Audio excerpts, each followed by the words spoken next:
महामानवाच्या पुतळ्याची विटंबना प्रकरणातील आरोपींची नार्को टेस्ट करा, वंचितची मागणी। वंचित बहुजन आघाडी जळगाव जामोदच्या वतीनं 16 फेब्रुवारी रोजी महाराष्ट्र राज्याचे गृहमंत्री यांना उपविभागीय अधिकाऱ्यांचं मार्फत निवेदन देऊन 14 फेब्रुवारी रोजी घडलेल्या विटंबना प्रकरणातील आरोपी राहुल लांडे या मनुवादी विचारसरणीच्या व्यक्तीनं जे कृत्य केलं त्याचा तीव्र निषेध करत आरोपीची नार्को टेस्ट करण्यात यावी आणि नगर परिषदनं लावलेले सीसीटीव्ही कॅमेरे 2 दिवस आधीच बंद कसे काय होते असे आरोपीच्या मोबाईलचा सीडीआर काढून तसेच ज्या दिवशी प्रकरण घडलं त्या दिवसभराचे आरोपीचे सीसीटीव्ही फुटेज काढण्यात यावेत आणि आरोपीचा करता करविता धनी कोण आहे याचा शोध घ्यावा, याकरिता उच्चस्तरीय चौकशी करण्यात यावी अशा विविध मागण्यांसंदर्भात निवेदन देण्यात आलं। यावेळी जिल्हा महासचिव आतिशभाई खराटे, तालुका अध्यक्ष देवानंद दामोदर, महिला अध्यक्षा विशाखाताई सावंग, रतन नाईक, सुनील बोदडे, ॲडव्होकेट संदीप उगले, बाबूराव तायडे,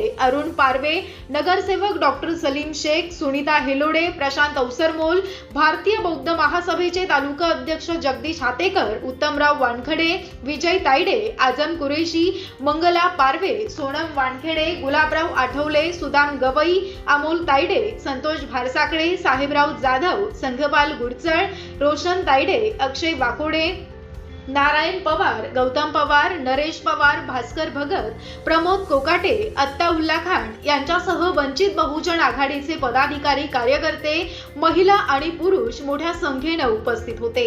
RC24 न्यूज करिता अनिल भगत, जळगाव। डॉक्टर बाबासाहेब आंबेडकर चौक, जळगाव शहर, जळगाव जामोद या ठिकाणी विश्वरत्न संविधान निर्माता डॉक्टर बाबासाहेब आंबेडकरांची विटंबना झाली। विटंबना झाल्यानंतर या ठिकाणी आमच्या बौद्ध समाजाच्या याच्यामध्ये उद्रेक एक तयार झाला, कारण महामानव डॉक्टर बाबासाहेब आंबेडकरांची विटंबना ज्यांनी केली तो MBA झालेला आहे, उच्च शिक्षित आहे। असा उच्च शिक्षित माणूस जर बाबासाहेब आंबेडकरांची संविधान निर्माता बाबासाहेब आंबेडकरांची विटंबना जर करत असेल तर मग काय, हे मनुवादी सरकार, या मनुवादी सरकारचाच याच्यामध्ये हात आहे एवढं आमचं म्हणणं आहे। त्या मनुवादी किड्याला जास्तीत जास्त शासन झालं पाहिजे अशी आम्ही ADO साहेबांना निवेदन दिलेलं आहे। त्यांच्या मार्फत राज्याचे गृहमंत्री यांना पोहोचण्याचा आदेश दिलेला आहे। बंधूंनो, आज जळगाव शहर शांत आहे हे फक्त तो आरोपी पकडल्यामुळे।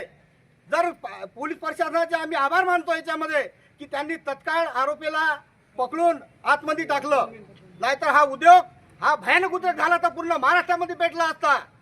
तेच त्या आरोपीला फाशी झाली पाहिजे अशी आमची वंचित बहुजन आघाडीच्या वतीने मागणी आहे। एवढं बोलतो, थांबतो। जय भीम।